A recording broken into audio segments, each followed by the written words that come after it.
For me, turn-based strategy games are more yawn-based strategies, so to be completely honest, I wasn't really looking forward to trying out Ghost Recon Shadow Wars.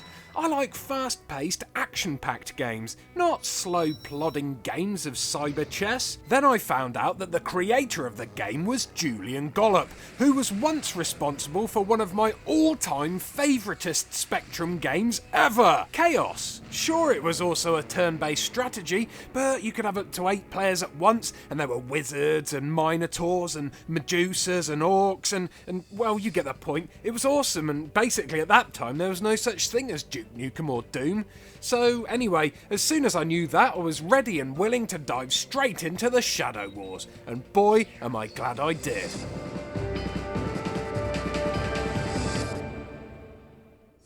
It's presented in a top-down isometric style like the Zeldas of old, but using the thumbstick you can rotate the camera to check out your surroundings, which look really cool in 3D.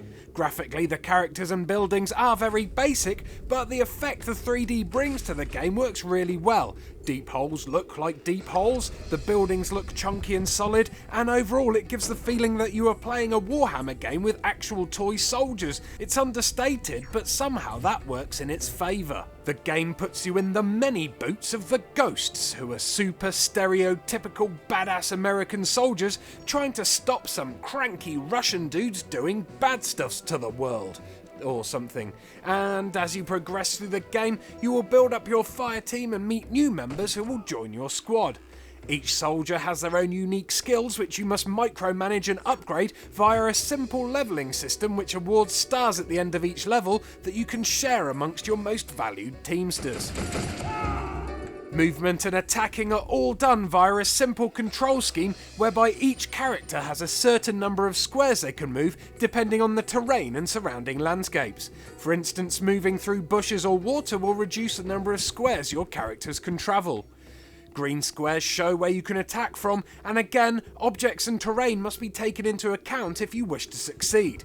Shooting from a high vantage point will increase your damage multiplier, but may leave you open to attack, while taking cover in a building will reduce the damage you take, but your attack range will ultimately suffer. When you finally defeat an enemy, they will bizarrely disappear into a puff of smoke, never to be seen again, which is kind of weird, but be warned, even though you can at times control up to 6 ghosts, each one is a separate game character with a part to play in the overall storyline. So if one of the team dies, it's game over, man! Game over! And you'll have to start the mission afresh. So make sure you're constantly healing your soldiers and moving them around in groups so they can provide support and cover fire when the poop hits the fan.